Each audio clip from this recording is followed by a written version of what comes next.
Young Macdonald arrives with his sister. They receive their entry tickets. A zookeeper explains the rules. They sanitize their hands before entering.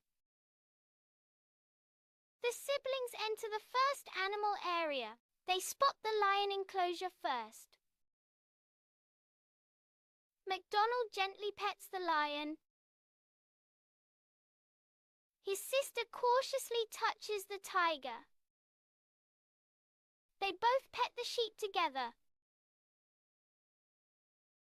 The bear cub approaches them. They feed the animals special treats.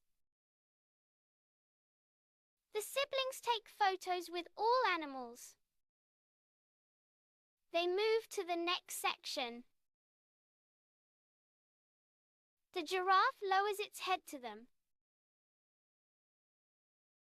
Macdonald scratches the pig's back. His sister feeds the monkey. They both admire the elk's antlers.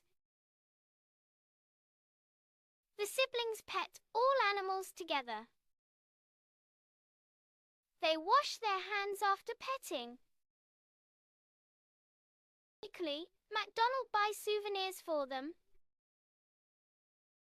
They thank the zookeeper. His sister waves goodbye to animals. And Macdonald promises they'll return soon. They leave with happy memories.